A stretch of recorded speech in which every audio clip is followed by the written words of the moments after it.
pensando na vida. Bom dia! Como é, por exemplo, que dá para entender, gente mal nasce e começa a morrer. Aí o Buda já dizia isso, né? Bom dia, Úrsula. Oi, Carolina de novo. Não, é Carolina Queiroz. A vida é uma grande ilusão. O Vinícius de Moraes sacava isso também. Ele e o Buda perceberam, né? A vida é uma grande ilusão, uma grande construção de aparências, gente. Bom dia, Silvia. Oi, Ana Paula, Fabrício, Cris. A gente nem sabe que male se apronta. Bom dia, Rúbia. A vida é uma grande ilusão. A vida é uma construção de imagens. Conforme tu posiciona a tua mente, existe um mundo. Ah, o mundo tá ruim. Reposiciona. O mundo tá incrível. Reposiciona e vai indo. Continua mostrando o mundo de diversas formas. Aí, Xande, oi, Rosa. E sem paixão não funciona. Paixão significa motivação no budismo. Bom dia, Mauro. Motivação. Se não tiver motivação... Bom dia, Lucimara. Oi, nega.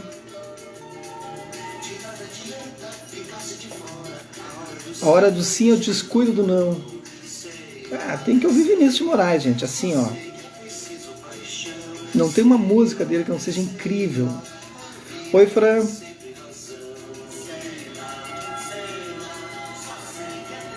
Só sei que é preciso paixão, porque senão não funciona. Vinícius de Moraes. Eu gosto na voz da Martinalha também. Quer ver? Na voz da Martinalha como é que fica? Tem dias que eu fico pensando na vida. É pura malandragem. Olha só. Ela é sensacional, dá vontade de pegar e morder assim a Martinalha. Acho ela maravilhosa. Sensacional. Sente isso. É a voz do samba, é a voz da raiz, a voz da nossa raiz musical. Todos nós somos afros, todos, sem exceção nenhuma. Então tá. Que male se apronta. Então vamos ver que male se apronta aqui na Tenzin Palma. A gente está lendo A Caverna na Neve. Lúcida Letra é editora do jovem Vitor Barreto. Ele é super jovem e está aí publicando todos os livros do budismo tibetano, basicamente. Ele se carrega disso. Então tá. E a gente entrou num outro capítulo, que é necessário uma caverna, é a pergunta desse capítulo. E eu tenho uma notícia para dizer para vocês. A gente termina segunda-feira. Hoje já estamos no 31º dia, já são 31 dias, um mês que a gente está lendo este aqui, né? O Tishnahan foram vários meses, né? Foram 3 meses. Esse aqui, então, agora em um mês e 3 dias completa, segunda termina. Que é super curtinho, ó, faltam mais 3 dias ali. E aí acabou. Daí não sei o que vai acontecer. Então, se vocês têm sugestão, assim, claro que agora é final de ano, a gente para ali, né, mais daqui de uma semana, 2 eu paro, alguns dias, mas se vocês têm alguma sugestão que queiram continuar despertando com o Dharma, de alguma maneira, a gente pode fazer prática de meditação, não sei. Mas já vai ficar o convite, eu vou falar isso todos os dias. Dia 8, terça-feira, é o dia que se comemora a iluminação do Buda. Tá? O mundo inteiro está desde o dia 1º até o dia 8, está em retiro, né? Que agora o retiro ele é meio fake, assim, né? Na verdade estão em ciclo de palestras, né? Todas as linhagens, né? Todas as linhagens. E essas linhagens, eu já participei do retiro, né? Da iluminação do Buda, né? Quando presencial. E essas linhagens, então, culminam nesse 8º dia com uma grande celebração, né? Muito bonita as celebrações, assim, já fiz do Zen, já fiz do tibetano, já fiz de vários. E eu estou pensando para terça-feira fazer alguma coisa, ainda não sei, tá? Ainda não sei, a gente vai fazer uma prática, eu acho que eu vou ler alguma coisa sobre a iluminação do Buda e faz uma prática, se o dia estiver bacana, acho que eu vou fazer lá no tal, eu não sei ainda, quero que tenha algumas pessoas, assim, para a gente fazer uma prática presencial, mas poucas pessoas lá no tablado, eu acho.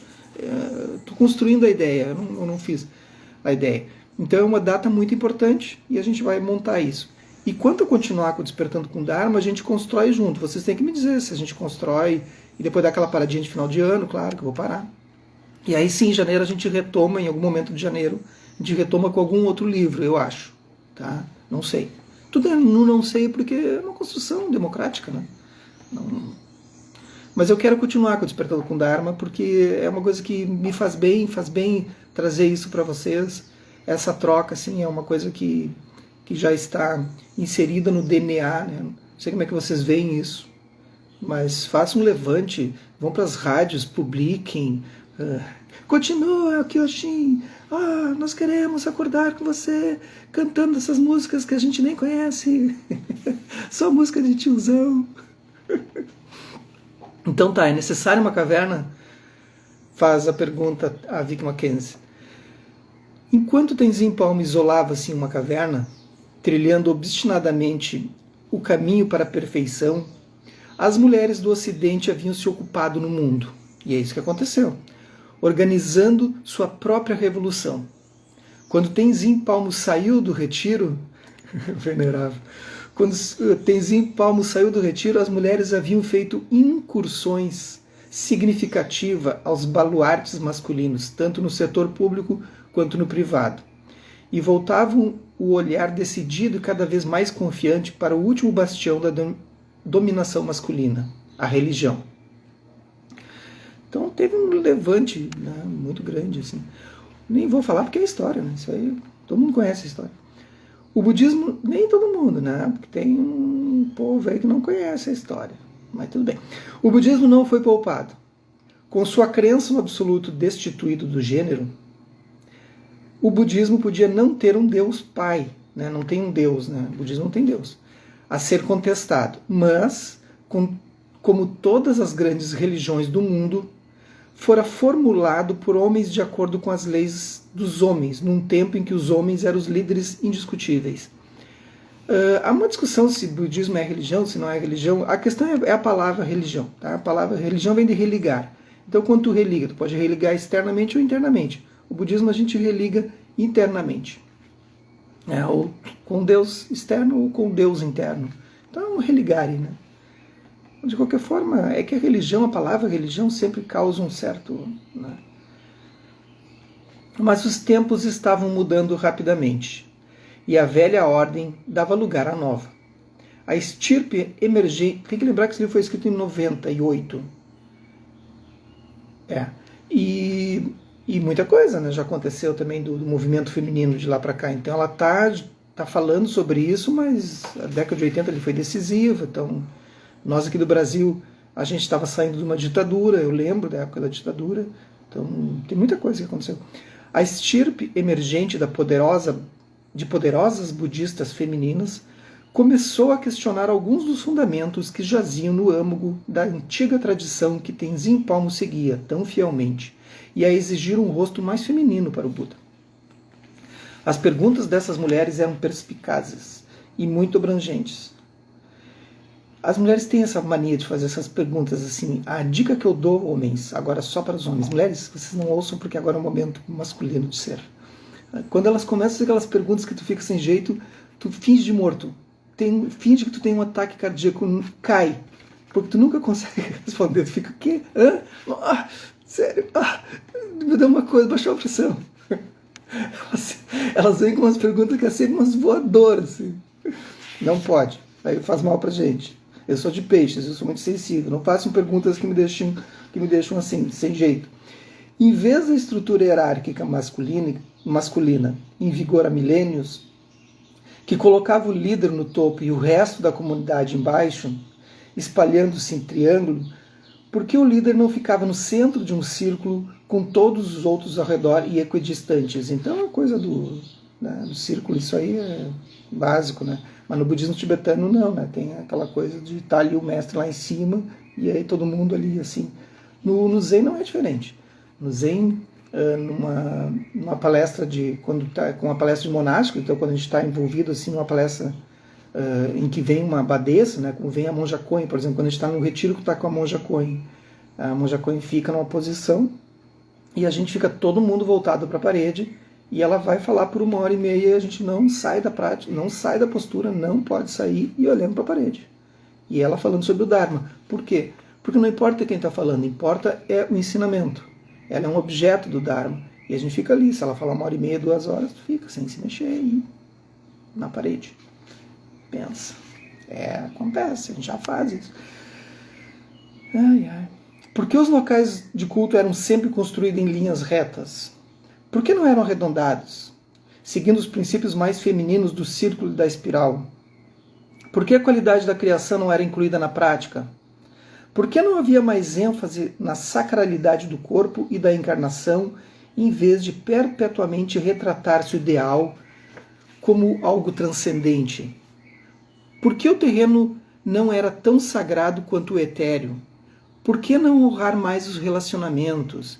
E por que as consortes femininas da arte divina eram sempre retratadas de costas para o observador, com seu papel sendo assim sutilmente projetado como secundário ao do homem, embora na realidade elas fossem tão essenciais ao processo do desenvolvimento espiritual quanto o parceiro masculino? É muito porque eu vou responder como Buda respondia quando faziam essas perguntas para ele. Isso não faz parte dos ensinamentos, né? Eu entendo todo esse movimento, pode sentar em círculo, pode fazer imagens. O Buda não ensinou nada disso. O Buda sentava numa árvore, vocês podiam sentar à vontade em volta dele. Vocês lembram quando eu li o do Tishnarana, a essência do budismo, no Shakyamuni, o Buda histórico, não tinha nada disso. Nada. Não tinha imagens, não tinha consortes, não tinha absolutamente nada. Então, não estou dizendo que está ruim, estou dizendo que isso são os meios hábeis que pegaram. A gente já falou sobre isso. Mas o Buda sentava e não ficava preocupado sobre falar sobre reencarnação, sobre mundos extras, sobre metafísica. Ele dizia, isso não faz parte da prática. Encontre a sua mente. Ele já sabia que isso aqui ia acontecer. E ele dizia, quando o budismo for para outras terras, ele vai enfrentar esse tipo de associação, não contaminação, associação de outras culturas, né?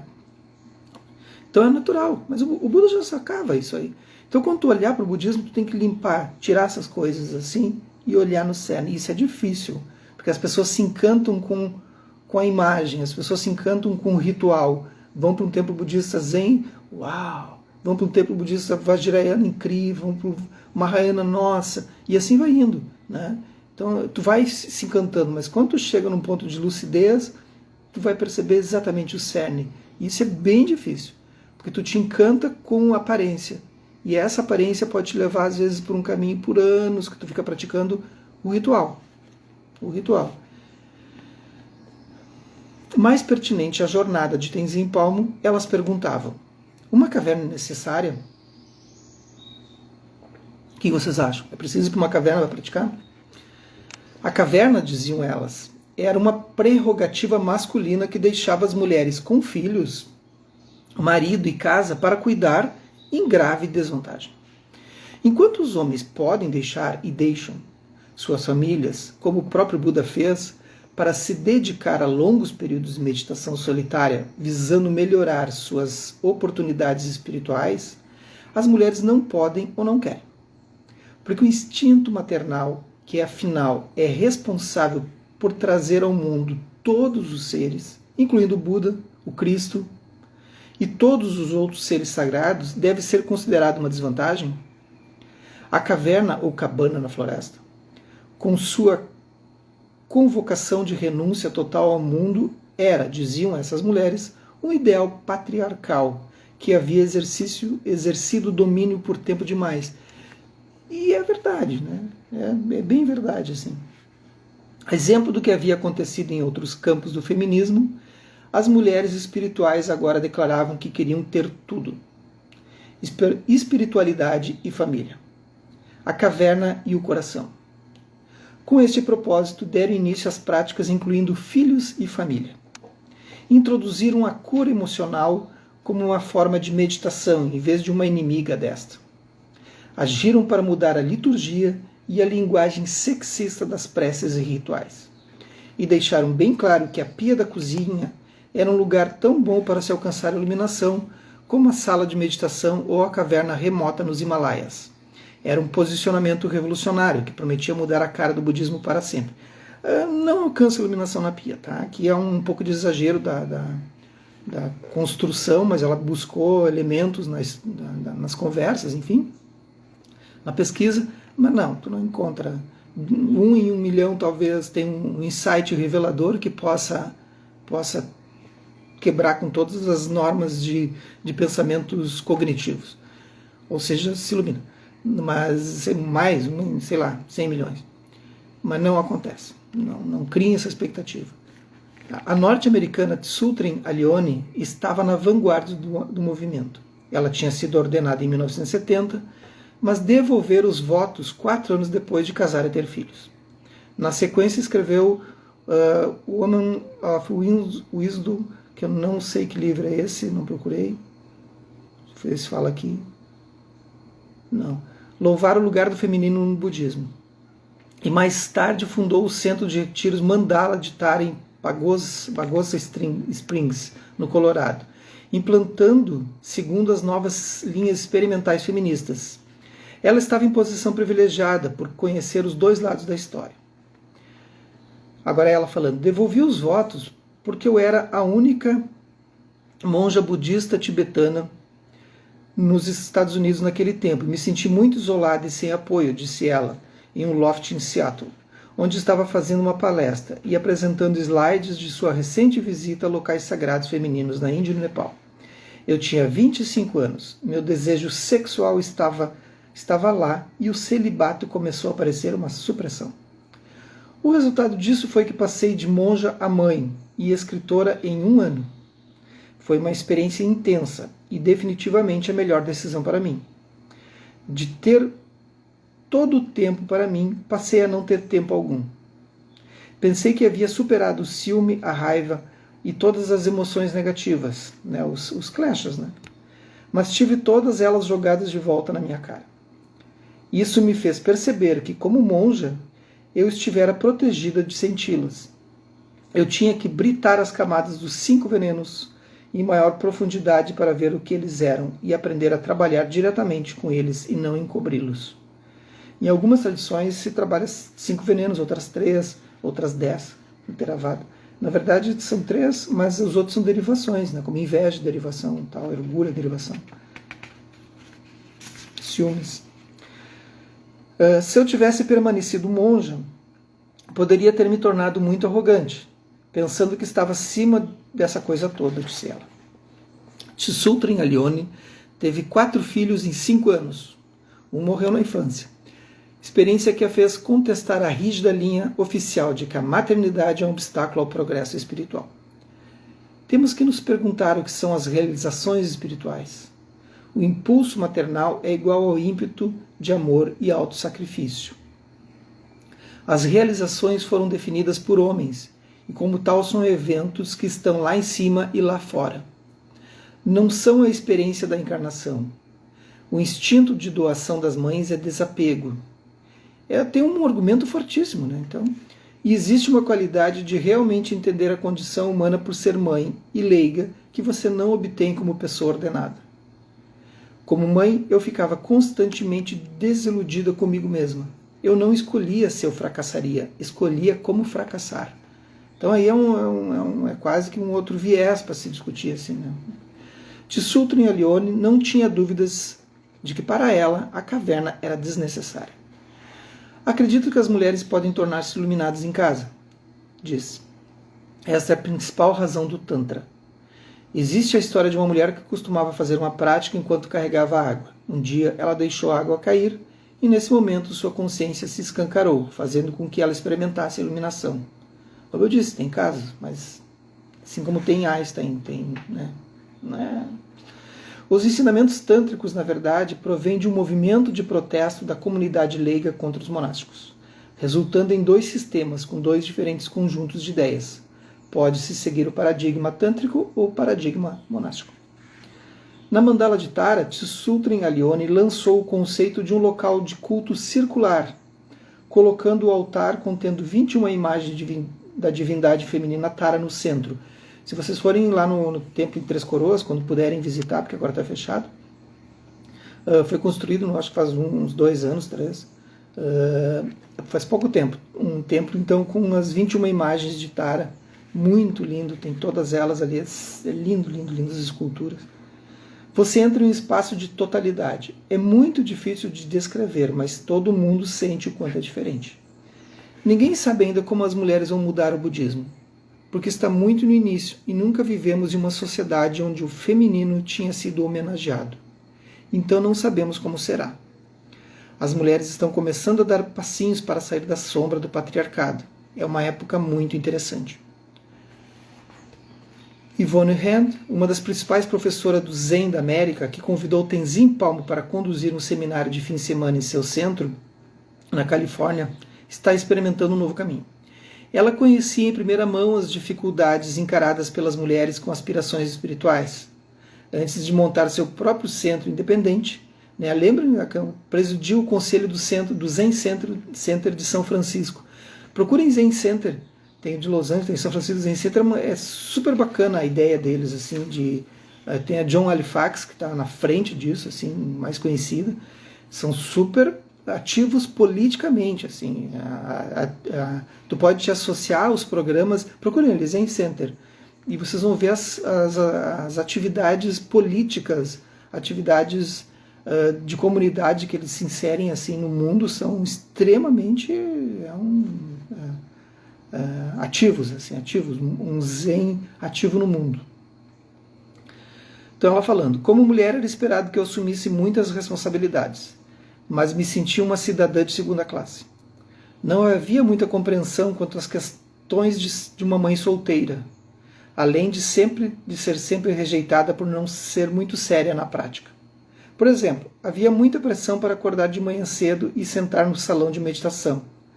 Mas para mim, fazer isso significava deixar crianças sozinhas em um apartamento. Por fim, Rand deduziu que as regras que estava tentando seguir provinham da psique japonesa, e não do budismo em si, que o lar era um local tão bom para praticar quanto os encontros formais do grupo. Finalmente percebi que sou leiga, ordenada como sacerdote, um chefe de família que pratica periodicamente como monástico. Pela primeira vez me vi como me encaixo, trazendo-me um tremendo alívio. Isso foi muito difícil para mim, assim como praticante, achar um caminho. Quando eu tomei os preceitos no Zen, foi muito difícil, porque eu tive a conversa com o monge Dengaku, muitas vezes, assim, aqui no sul, em Brasília, vários locais, e explicava que eu não iria abandonar os meus estudos. Desculpa.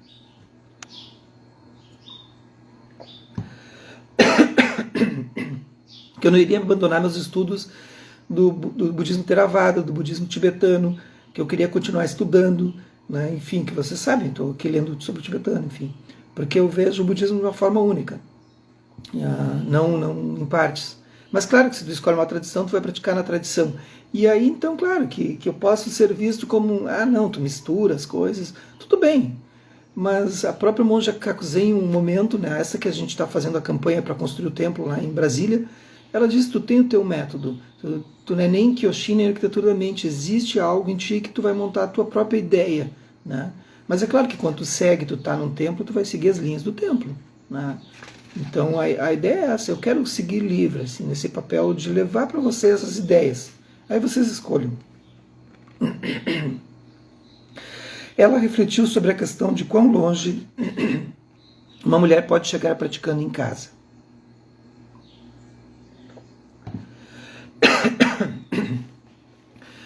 Não sei quanto à iluminação, mas tenho certeza que as mulheres podem chegar muito longe.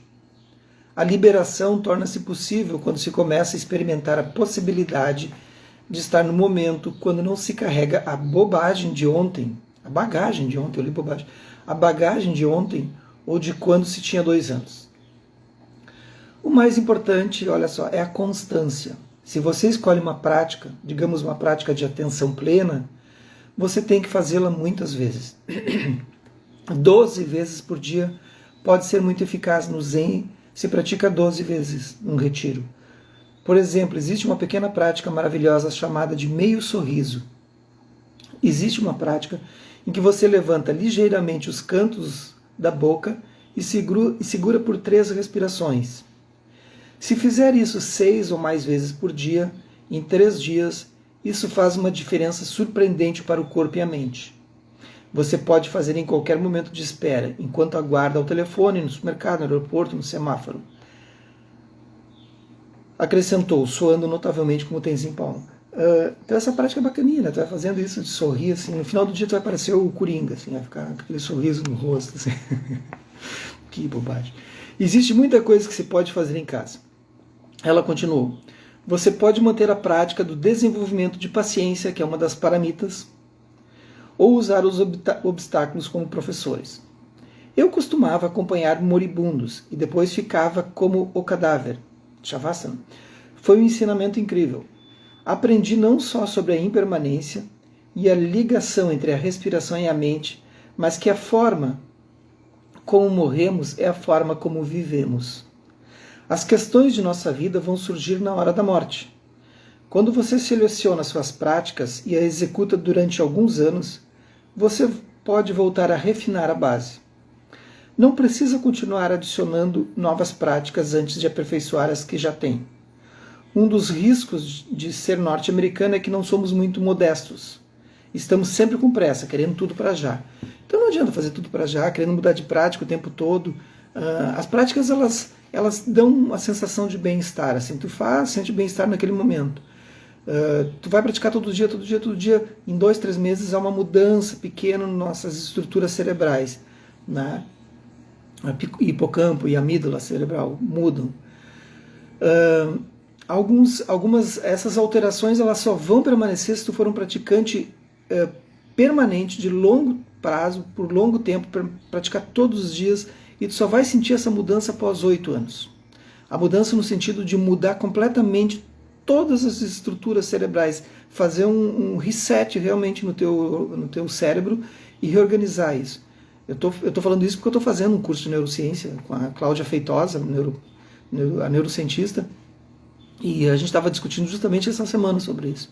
Então não adianta achar que o praticante de meditação está praticando todos os dias ali, eu mudei. Claro que vai mudar, tem sensações boas, começa a mudar a tua percepção do mundo, isso é inegável, né? Tu começa a mudar como tu olha o mundo, mas a mudança cerebral física mesmo só vai acontecer após tu praticar todos os dias, intensamente, ininterruptamente, por 8 anos. No mínimo, é o que a neurociência conseguiu mapear. Tá? Então, claro, há praticantes e praticantes, né? Tem gente que pratica, né? E acontece em menos tempo. Mas não dá para se iludir. Mas que dá o barato, dá. Isso é que dá a vibe boa, dá, tal. Contudo, o caminho da pia da cozinha tem suas armadilhas, conforme testemunhou Yvonne Hand, praticante e chefe de família há mais de 30 anos. Embora não sejam tão dramáticas como enfrentar a inanição ou animais selvagens, são igualmente reais, ela declarou, e devem ser trabalhadas com o mesmo empenho e constância. Existem 2 principais: confusão com as prioridades e relutâncias em desistir, de modo que você fica sobrecarregada tentando fazer tudo. A fim de praticar, estudar, ensinar, além de estar disponível para o marido, filha, desistir de sair muito. Essa é a visão dela. Né? E é assim mesmo, né? A gente tem que colocar o ensinamento, a prática, tudo junto, assim. Não é fácil, vocês estão vendo aí, né, quem está praticando. Na verdade, tornei-me uma galinha, diz ela. Levanto às 5h30 e muitas vezes vou para a cama às 19h30. Então, somos nós, né? É relativamente fácil para mim, porque agora meus filhos estão crescidos, meu marido também é um praticante do Dharma. Aquelas horas para mim no início da manhã fazem uma enorme diferença. Faço meditação sentada e andando, que é o Kinrin, né? Alguém aí já praticou o Kinrin?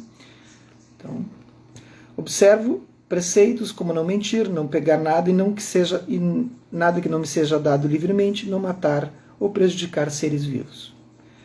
Faço essas práticas há tanto tempo que elas se tornaram parte da minha vida. Não eram só as feministas que estavam fazendo perguntas difíceis. Praticantes do sexo masculino também estavam desafiando o valor da caverna. Jack Canfield, professor de Vipassana e um dos mestres de meditação mais renomados da América, ele tem vários livros, já li alguns. E alguns mais renomadas da América, introduziu o conceito de alguns meses dentro, alguns meses fora. Que eu acho que é o ideal. Fica ali 2 meses, quem quer praticar mesmo, assim, fica 1 mês, 2 meses, 3 meses e depois volta para o mundo. Eu concordo. Também propôs casas de passagens para quando o retiro estivesse concluído. Seu argumento era que períodos prolongados de meditação, longe da vida tradicional, tornavam extremamente difícil a reintegração da pessoa na sociedade. A psique ocidental era inadequada para tais práticas austeras, ele disse. Conforme muitos que estavam começando a experimentar em sua terra natal haviam descoberto, o retiro solitário prolongado estava causando psicose e alienação. Claro que causa isso, né, gente? Então, para finalizar, na Inglaterra, outro professor budista bem conhecido, Stephen Batchelor, diretor da escola Starford, isso para nós não interessa.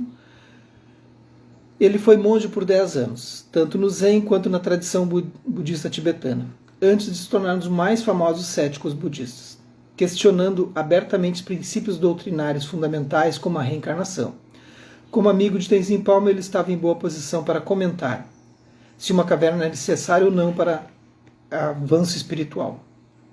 Não faz muito sentido, segundo ele, generalizar. Tem muito a ver com o temperamento da pessoa que vai para a caverna, claro, né? Conhecendo Tenzin Palmo, obviamente foi uma experiência de grande valor, algo que teve efeito em cadeia. Ela é tão evidentemente calorosa, extrovertida, atuante na vida, mas Tenzin Palmo não se encaixa na norma padrão do eremita solitário, que geralmente é introvertido e avesso ao mundo. Sei de outros casos nos quais as pessoas não são tão psicologicamente firmes, sendo que os períodos prolongados de meditação e solidão completa podem levar a estados psicóticos. As pessoas vão em busca de respostas para sua insegurança e alienação e podem ficar presas em suas percepções neuróticas ao invés de ir além delas. Você tem que ter uma índole que o habilite a lidar com esse tipo de isolamento. Então, ok, amanhã a gente continua. O que vai dizer? Então, a ideia é clara, né? Hoje em dia não precisa ir para uma caverna, né? Os tempos mudaram. É claro que se tu quer ser um praticante que quer buscar o resultado da prática, é óbvio que tu vai ter que te isolar e fazer a prática por 7 meses, 1 ano, sei lá, 3 anos. Mas eu acho que a prática, ela tem que ser, no meu ponto de vista, ela tem que ser prática. Ela tem que ser usada, né? Tu tem que praticar, fazer ali o tempo que for e trazer para o mundo para trazer resultados assim. É uma opinião, ok? Ok, então, é como eu disse, segunda-feira termina esse livro, Caverna Neve. Daí vamos pensando aí se a gente continua com Despertando com Dharma de alguma maneira, porque igual ele vai encerrar ali no final do ano para a gente tirar umas férias, para retornar em janeiro com algum outro livro, talvez. E terça-feira tem a iluminação do Buda, né? Dia 8, que é comemorado no mundo inteiro. E eu queria fazer alguma coisa, então vamos pensar juntos, já vão avisando, a gente vai fazer alguma coisa, eu vou avisar. Que os méritos desse nosso encontro se expandam e toquem a todos, e que nós possamos nos tornar o caminho iluminado. Um bom dia e até amanhã, domingo. Um bom sábado, um bom final de semana.